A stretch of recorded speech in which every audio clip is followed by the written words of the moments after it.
Welcome back to another episode of DrayZera Uncensored, and we have got a bamboozling, hardcore, amazing podcast faux show, yo! We have got a very special guest. She is not only a writer, an artist, not only definitely the Purple Maiden upon Stonehaven. She is the one and only, the dancer extraordinaire, Karen Little. Welcome. So you're emphasising my dancing and not my writing, and I thought this was about my writing. I know.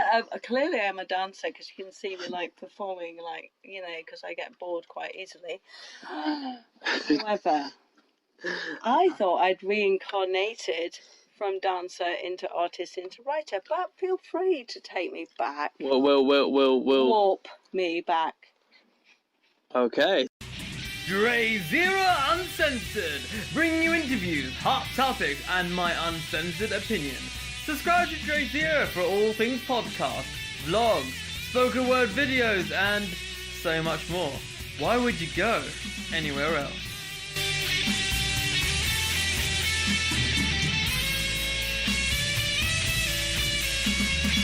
So I was told that. I was told that at the beginning. What got you into art? Well, bunnies, right?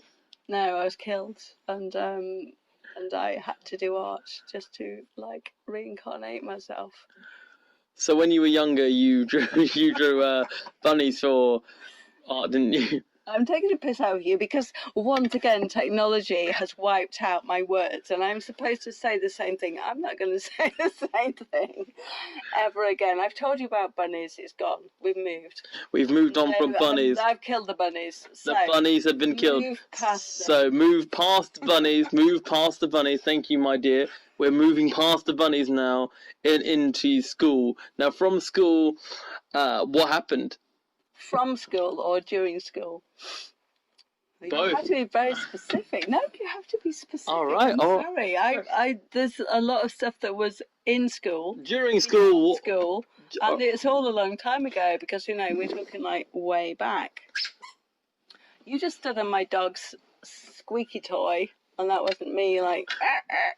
Oh man, I have to say this technology can transport, can't it? So yeah, what happened during school with you and your artistic life?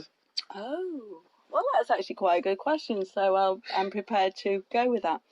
I was a problem child, a product of a broken home. Before that was fashionable and normal, and as a result of that, art was my escape, my raison d'être. I never did French, we did German. I had to do German because I was so northern, my accent was not French. You understand that to be French you have to speak the language. Oui, oui. Whereas if you're very, very northern, which I was before I ran away from home, German, because you're so guttural. And that's, you know, when I first realised the discrimination against the dialect. So, while I was in school, I started to freak out because my daddy had left home and my mummy didn't like me and all those things, and my art teacher embraced my art and told me that everything was fine and I could go to the art room instead of shoplifting. She was a massive factor. Lewis's.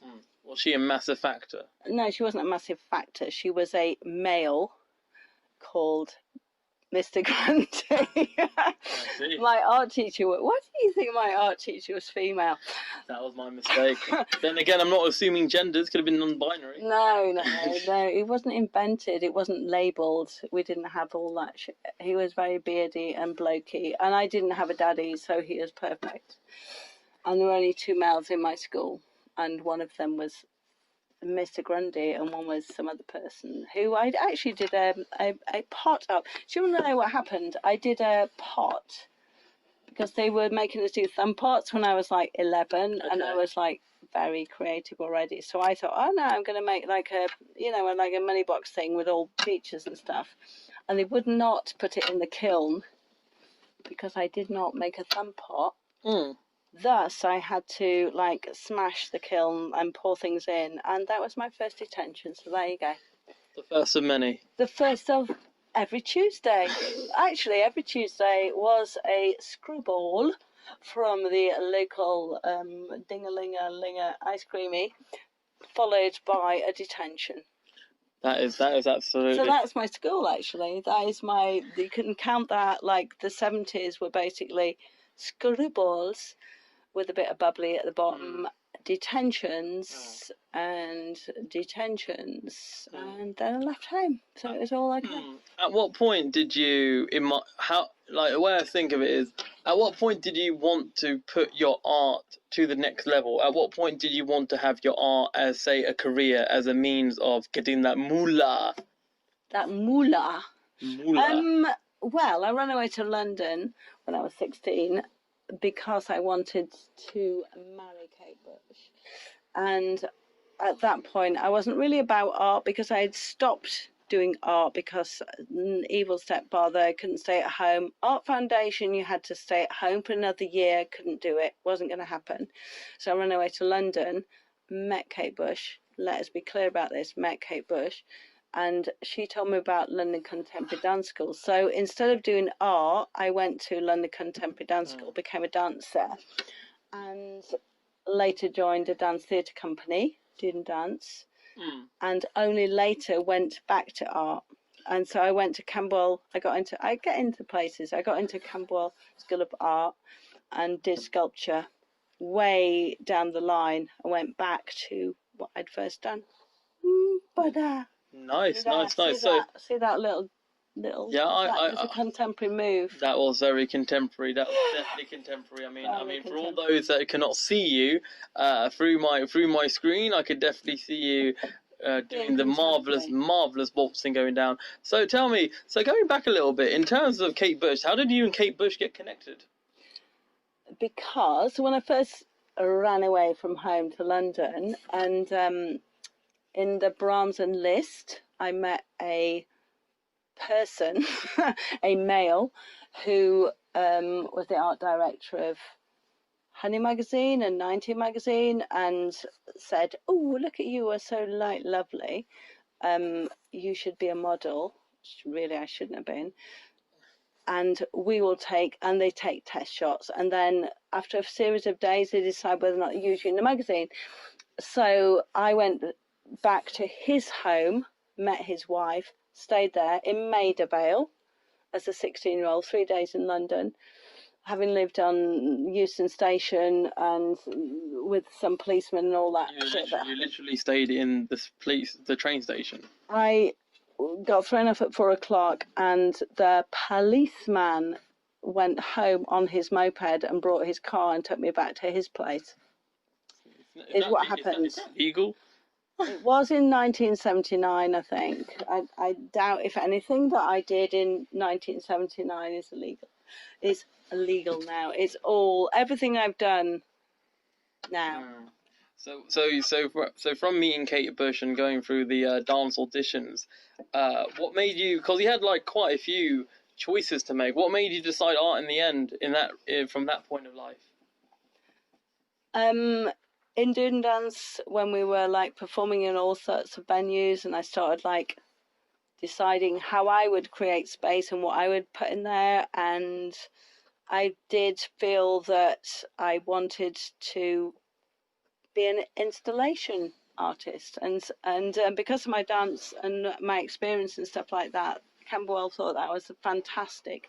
And we're talking about the 80s. We're talking about 1987, when can I say that all the shit that people are doing now has already happened in the 80s? This is DrayZera UNCENSORED. You can say whatever the hell you want. Well, but it's just me ranting, isn't it? And being bitter.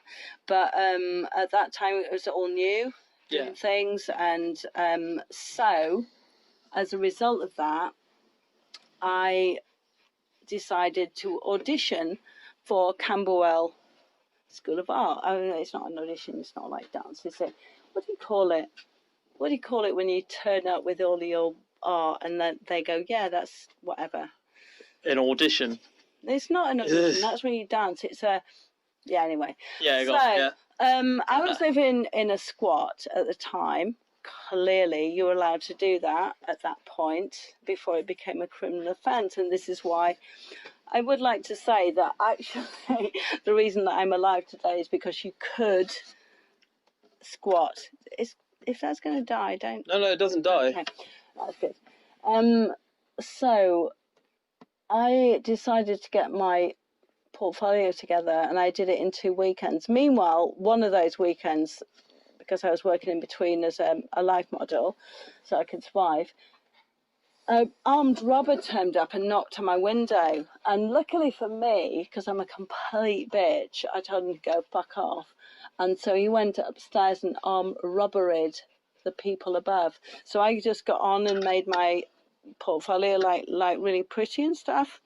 And I took it to Camberwell School of Art, and they put a little orange sticker on and said yes. And then I was at Camberwell School of Art. So how long have you been a dancer for then? During the time we're talking about your late teens, your 20s, how long were you a dancer for? I trained at London Contemporary Dance School, and then I was in 2 art. I was in Duden Dance and I was in Leela. So the training, and then maybe 4 years with 2 different dance companies. But actually that's a lie, because I continued to do dance while I was at Camberwell. It wasn't like it stopped, because things carry on.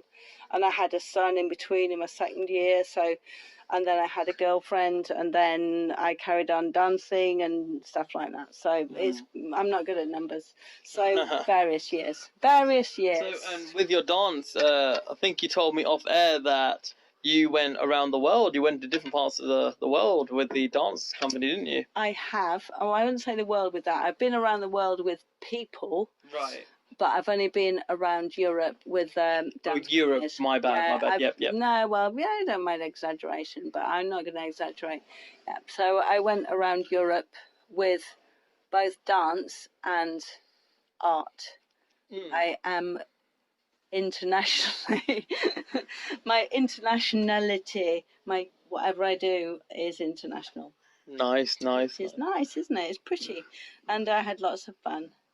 So what made you stop doing dance, not stop, or move forward from dance into was painting then became your forefront after? Did you think it was partly because of like your next stage of life and raising your child, or was there other factors involved? Yeah, I think it probably was actually that.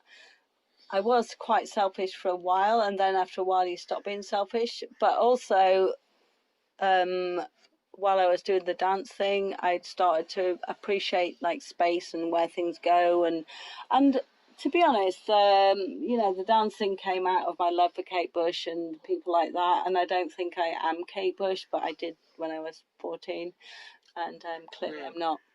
So I kind of went back to my roots and started expressing myself with a bit less criticism I felt about against my person, because as a dancer, as a performer, it's all against yourself. Yeah. So if somebody criticizes you, they're criticizing you as a person, and then you can get outside that. Yeah. As an artist, you can stand back and go, that's a bit of shit, and like that's really good, and you're like, well, it's not a bit of shit, you're a bit of shit, and I'm standing back. But as a performer, you are you as your body, your mind, your everything is part of it. I'm not saying that I was criticized, I'm just saying that I am quite overly sensitive, paranoid, and a bit of a mess. I see. Bit of a mess. I enjoy being a bit of a mess though. It's good fun, isn't it? So with painting, at what point did painting really become a good sustainable piece of income for you? Or was it always on edge? Because obviously, for you to have so many amazing paintings, you've been to Spain, you've been to different parts of the UK. I mean, looking back at that period, it must have been at least very crazy. Well, when I did my Camberwell, I did sculpture, and I did have a choice between goldsmiths and maybe it wasn't the right choice, I don't know, and Camberwell. And then maybe I was lazy because it was nearer, and I did my foundation there. And I did sculpture because of the size of the fucking studio, to be honest. As a painter, I went there because I was accepted for either course. Yeah. And like, as a sculptor, I could take over everything, and I really did. I could cast, I could learn how to use oxy, whatever the fuck, I don't even know because I don't know terms. So basically, I could weld, I could cut, I could get this amazing sand pit and put things in there. I had a massive space which I took over, no barriers. As a painter, I had like a little box, like a little hem box. I might as well do that in my fucking bathroom for all I cared. Yeah. So I chose to do sculpture. Yeah. Practical. I'm practical on that. That's definitely practical. And I know that's pretty rad, I dare say. The one thing that is interesting about that period is that when you did all that, when you've done all that creativity, to me it makes me feel that you definitely wanted to be more in control, rather than when you're in school in such a contrived environment, when there are rules in place that you don't agree with. It seems to me that you didn't really react well to it. Does that make sense? And whereas you had your own space, your own creativity, you created art. But in school, it was just all a fart to an extent. That was exactly what happened. And Yeah. I did my art foundation in 1987, and I was out in 91. During that period of time, I had a child. I had so many relationships with women and men and all the rest of it, and it was completely normal. I was in an environment which people now, much as they might whinge about what happens to them, I was in a kind of a safe place compared to what was happening to people who were teachers and barristers and all the things that were happening where their sexuality was questioned and they had to label themselves and put up with a lot of shit. So within the art thing, in an art college, when I was at London Contemporary, everybody was coming out, but AIDS was going on, and it was quite hard, but it was cool. And then at art college, you can do what the hell you want. Who is going to put you down in art college? It's not like business school where people judge you. I don't like being judged. I don't like being labelled. Yeah. I'm happy to be messy. Maybe if I have a label, it's messy. And so that's how. But I set off as a painter. I went to art college as a sculptor because of the space and the opportunities, and I could paint in my fucking garret. I could paint in this room as I do, but art college, why would you? And we had a grant, we didn't have to pay for it, and I was in the squat, I didn't have to pay for it. I'd done the dance, so I didn't get a degree, I got a scholarship.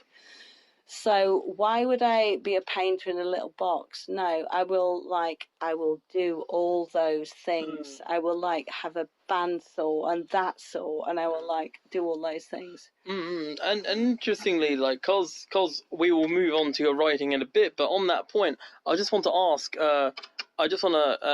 then, in that regard, for you, these days we're in 2017 now, and art to me I think art degrees and art is completely different to how you learned it back then. I mean, what would you say to the people listening today that are artists?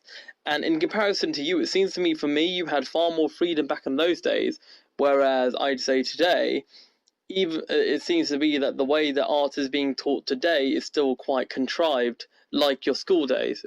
Is that a fair assessment, would you say? Especially as Pascal. Yeah. I know why that is. Because when I was in art school, my education there was free. I didn't have to pay a grant.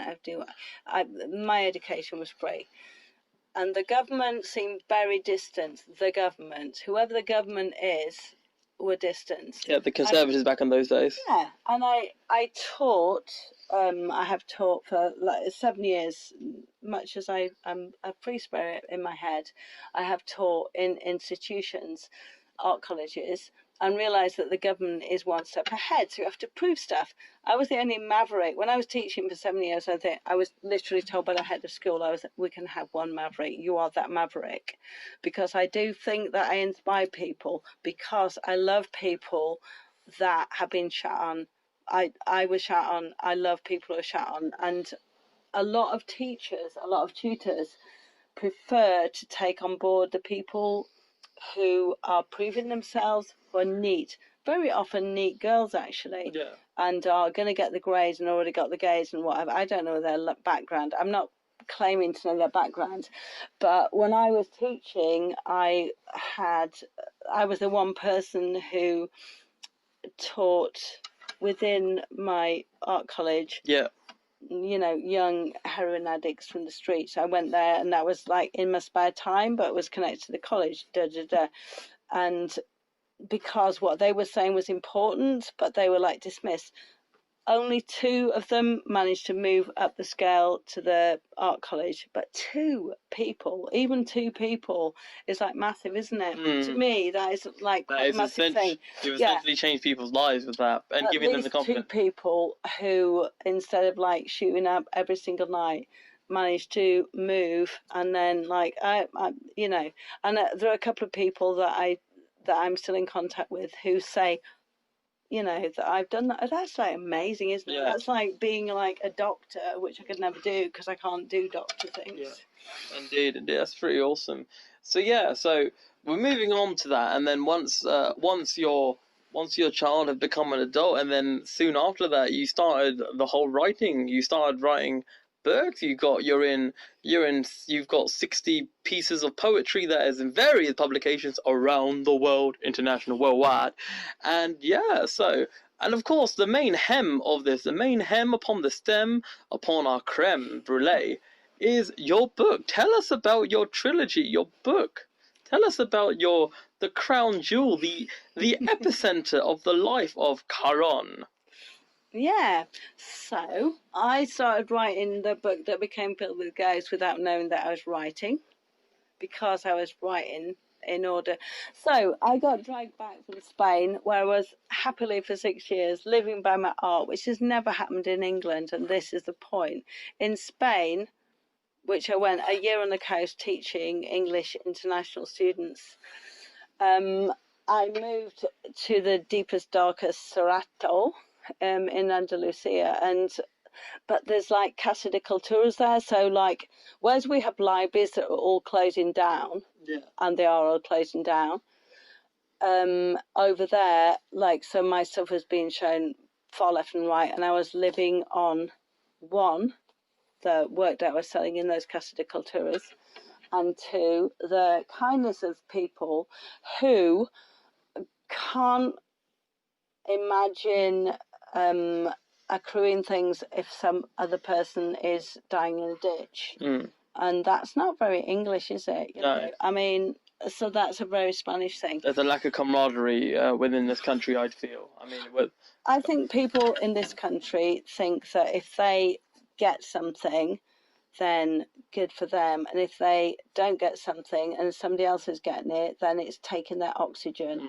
And in Spain, genuinely, that in my experience, didn't exist. You know, there is enough love, care, creativity everywhere, but why are people competing for this thing? And I don't really get that. And to pardon the interruption, like, I don't know if it was ever clear, why did you come back if you love Spain so much? Because I went completely mad. But I was like there for maybe like 9 months of complete psychosis. And this is not new. This is something that happened when I was 5, 7, 9, 11, 13 and all the rest of it. But because I was like in deep as Spain, people let me get away with it because I was a mad English woman, single parent, painting, showing her work, doing all this stuff.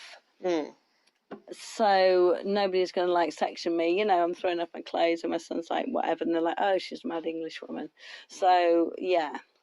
I see. So if you were a quote-unquote mad Spanish woman, they would have done something, you're saying? No, they wouldn't. It was like I was having, you know, friends, like massively important friends, who were in the same place as I was, but it was not something that would get you sectioned. I see. You just like rode it, and then you rode it, and meanwhile you're writing and painting and you know, or doing whatever, raising your family or doing whatever the hell you want. I see. Did you feel that?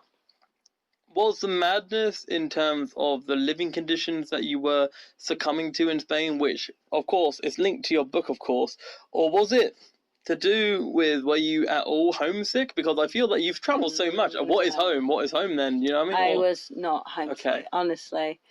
Not for 1 second homesick. I did not want to be dragged back to this England place. This England place. No, I really didn't. As far as I was concerned, that was one of the lines that I'd drawn that I was there. But stuff happened, as it does. But I'm saying it's not Spain that happened. It wasn't that. This happens to me, who I am, and I got away with it. Is how I see it. A lot longer in Spain than if I'd been in England. How do you mean? Well, for instance, I was already mad in the eyes of the people surrounding me because I was an English woman, single. I had no husband. I had a child. I had taken away the roof and turned it into a terrace. I was painting. I was sculpting. I was doing, you know, I was like doing all the things that people did. I didn't have land. I didn't grow potatoes. I didn't have a tomato in sight. I know. And so they just took that as what I did. So I did for a long time, plus my son didn't want to, get me sectioned. And, well, God, you know, why would he? Because he was he was a teenager. Why would he get the one person that he could see as his protector that he'd known forever as a person who was mad? Why would he get that person? You know, so there. Pardon you. Well, I can do that. I thought that was a burp. My bad. I don't burp. This is what happens.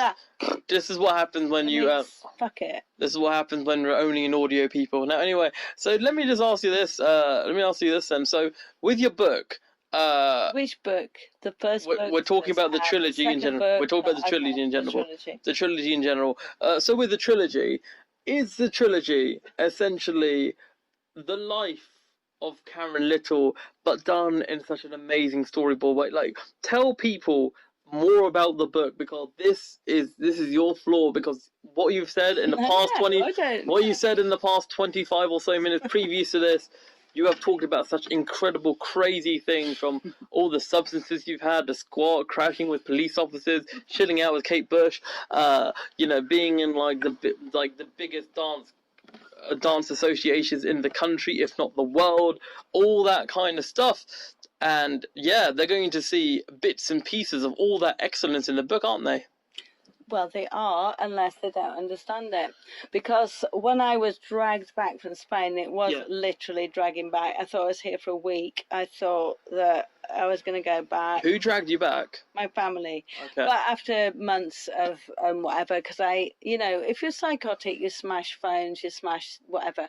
And in deeper Spain, the internet is just at the library. And if your son is trying to sell stuff, but you just smash that, nothing happens. So it took a while, and when I was dragged back here, I met people within Manchester, and it took a while, as it does here, to meet people who understand you. And what I understood about Manchester very quickly, because it's like, you know, when a crow flies over and it's a new place and they get it in 5 seconds, but people who are in it don't get it. So I saw Manchester from the fucking the heights. No art. I don't care. I'm not gonna I don't care. Anybody thinks there's art in Manchester? No, not gonna happen. Just controversial. Yeah, sorry, go on. Writing. So I met writers, and at the time, the performance people, the writers, that was and all I had, because I dragged back from Spain, I'm still wearing the same flip-flops. It's a shame it's not visual, because they're very pretty. Well, but, don't worry. I mean, none of us know what flip-flops you're wearing. Oh, they're flip-flops, and they're lovely. And the only reason I know that they came from Spain is because I have this vague idea of buying them, and how else would I have them? So I came back from there, and Survivors workshop, which happened at Common Word, and Jackie Hagan taught it, and I started writing without knowing that I was writing a book. I threw everything away, every single session that I had. You're yawning. He's yawning. He's bored. I'm so... Well, the final time, I am not yawning. Let me just tell you this right now, yeah? Let me just tell you this right now, as this is all... She has always done this in every phone conversation. Like, even when I'm yawning on the phone, she's like, oh, you're bored. No. I'm just telling... That's why students did, that's why. I see, it's just... Just stop yawning, and it's like, I am exhausting. Let me just tell you this right now, people, yeah? If you yawn next to Karen, you will find your death wish. Anyway, you were saying about your book. Go ahead. I was saying that I just, like, didn't know I was writing a book. Yeah. I was at Survivors Workshop, which was mental health stuff. Yeah. And at that time, Jackie Hagan was leading it. And I didn't know whether I was writing. I was just, like, splurging on the page. The reason that I was writing and splurging on the page was because all my stuff was still in Spain. Yeah. So what I had was, like, a bit of paper, her paper, in the table. I had nothing. I think she gave me the biros. We started doing that. When you've got nothing at all, when you don't have materials at all, you start doing stuff, don't you? From the real place. So much as I went home every day and I thought, oh, that's like shit, and threw it away and shit it away. At the same time, I was writing something that I didn't know was a book. And I do believe that anybody who takes from other people's experiences, not writing from their own truth, I'm not going to go with that. So I was writing my own truth. So Filled with Ghosts, it's not entirely autobiographical. Ghost Train Leaving, not entirely autobiographical. Ghost Treading Water, not even yet quite out. Not autobiographical, but, you know, I don't write... He's yawning again, he's yawning. He's not bored, clearly. I'm not. No, he's not. He's fascinated. So I wrote those while not knowing. The original book, The Filled with Ghosts, didn't even know I was writing. I didn't know what I was doing. I was just writing stuff. And then I realised, oh, I've written, like, at the time, like, 80,000 words, which I will chop to 30,000 because I don't like other words. I talk a lot of stuff, and, like, when I write, the whole point is I can chop out all that stuff. So this is like whatever, people listen for 3 minutes, then they go away. I don't understand what I'm going to do about that. And breathe. Okay, so that's cool. So, no. It's always very fascinating to listen to you because, I mean, let me just tell you people, for all those that know me personally from before the days of DrayZera to the days of DrayZera of now, you all know that I could talk people under the table, but I think for the first time in my life, I think I have met my match. I am the match that many have met. Match.com is available. No, it's not. By the way, we are not in any way DrayZera UNCENSORED is in no way affiliated with Match.com or any of his partners or affiliates. No. Anyway, away from the sponsorship part of things. So, why should people buy your book? They shouldn't. They just shouldn't, because it will kill their brain. Like, they will just, like, be so filled with thoughts that they will, like, die. Well, people, if you want... Don't die. Don't buy my book. It will kill you. And if you feel you have to take things from it and write it and say it's your stuff, then feel free, because just feel free. It's not going to harm me in the next life. So, anyway, we'll be leaving some links to the book. Books are available now on Amazon. Yes, the trilogy will, in its entirety, should hopefully be out by the time this comes out. If not, you can definitely buy the first book. The second book should definitely be on its way. Olay, and the third book should definitely come before the end of the summer. We can only hope.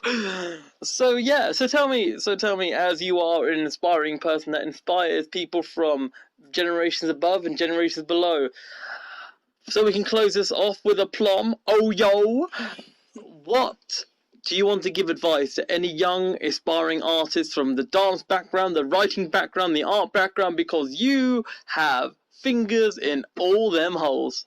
Piles. I like to think of pies. pies. I might have said piles, but I meant pies. Yeah, there's You no know, piles say here. anything. I say whatever. There's no piles in this interview. Well, At least I hope not. all I'm saying, and really, this is not to be derogatory, but it might have been done before the internet. So maybe do some research in your library and find out whether your clever idea has already been done. It's fine if it has, but do credit the people who did it way back before the internet. They've already done all that stuff. That sounds like I'm bitter. I am quite bitter. I think what Karen is trying to exemplify here, in addition to this, is that she wants you to be as individual as possible. Be yourself. Move on from what's happened. Start doing your own thing. Don't think that what has happened before is what is happening now. And the internet is unreal. This is unreal. I'm not really here. Look at me. I'm not here, am I? Not easily with audio. Who knows where we are? Anyway. See me doing this. Oh man, well, people at home cannot see what you're doing. But yes, anyway, for all those that don't know what she was doing, she was literally doing a pirouette, a ninja pirouette. Anyway, Moonlight Army, this has been DrayZera, and this has been Karen, a little